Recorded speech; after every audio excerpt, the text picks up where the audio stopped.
ને આ પીડિત પરિવારની મુલાકાત લીધી છે, શું કહેશો આ બાબતે? બિલકુલ એક જઘન્ય કૃત્ય દાહોદ જિલ્લાના પીપળા ગામમાં બન્યું છે, જ્યાં માત્ર 6 વર્ષની દીકરી ઉપર અત્યારે પ્રાઇમરી જે સ્કૂલનો આચાર્ય છે એમની જ ગાડીમાં દીકરીની માતાએ એમને બેસાડ્યા હતા અને બળાત્કારનો પ્રયાસ કરીને એની હત્યા નિપજાવી દેવામાં આવી છે.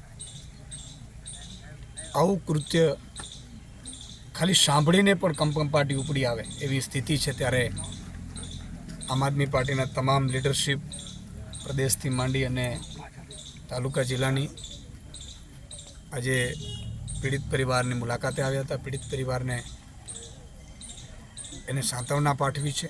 સાથે સાથે પીડિત પરિવારની જે માંગણી છે કે તુરંત આરોપીઓને ફાંસીની સજા આપવામાં આવે. બીજું કે આ સ્કૂલના બીજા ટીચર્સ પણ કંઈ બોલવા તૈયાર નથી, કહેતા નથી, મળવા નથી આવતા, અહીંયા આવ્યા નથી.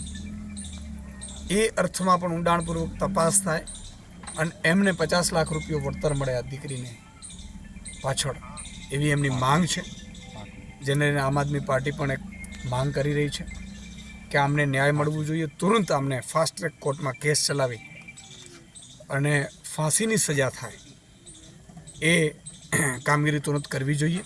સાથે સાથે મારે ગુજરાત સરકારને, માનનીય મુખ્યમંત્રીશ્રીને કહેવું છે, મમતા દીદીને તમે બહુ લેટર લખ્યા કે મમતા દીદી આવું કરવું જોઈએ, મમતા દીદી આવું કરવું જોઈએ. તો મુખ્યમંત્રીશ્રીને મારે કહેવું છે કે એનાથી 1000 ગણી ઘટના જે પશ્ચિમ બંગાળમાં ઘટી હતી ડૉક્ટર બેન સાથે, દુઃખદ જ હતી. એનાથી 1000 ગણી ઘટના અહીંયા ઘટી છે દાહોદમાં, એક અંતરિયાળ વિસ્તારમાં, અને એ તમારા કાર્યક્ષેત્રમાં આવે છે. તમે મુખ્યમંત્રી છો અને તમે બીજા કાર્યક્રમોને લઈને ધરણા ઉપર બેસો છો, મૌની બાબા બની ગયા છો, ત્યારે બહુ જ પીડા થાય છે. આજે આ પરિવારને તમારા સાંત્વનાની જરૂર છે, એક એક્શન લેવાની જરૂર છે. તમારી પાસેથી અપેક્ષા રાખી રહ્યું છે, વળતરની અપેક્ષા રાખી રહ્યું છે. અને આવી કેટલી પણ શાળાઓ હોય અંતરિયાળ વિસ્તારોમાં, એ આદિવાસી સમાજમાં હોય, આશ્રમ શાળા હોય, બીજી તમામ આ વિસ્તારોમાં જેટલી પણ શાળા હોય, એમાં પણ ટીચર્સ અને શિક્ષકો અને આચાર્યો કઈ રીતે કામગીરી કરી રહ્યા છે, કઈ રીતે એને સીસીટીવીથી સજ્જ કરી, ભલે 50-100 કરોડ રૂપિયા વિપક્ષ કોઈ વિરોધ નહીં કરે, આમાં ખર્ચી નાખો તમે, એનો સીસીટીવીથી સજ્જ કરી સ્કૂલોને. અને અહીંયા બાળકોને એસટીની સુવિધા આપો, નહીં તો નાના ઇકોની આપે છે, ઇકોની સુવિધા આપો અને અમને સ્કૂલે મૂકી જાય અને સ્કૂલથી લઈ આવે એવી વ્યવસ્થાઓ કરો. આ બાળકોને ભણવું છે, આપણે ભણવા નથી કરતા ને આપણે ખોટા બીજા રાજ્યોને મુખ્યમંત્રીને પત્ર લખીએ છીએ, એમાં આપણા રાજ્યનું કંઈ સારું નથી થવાનું.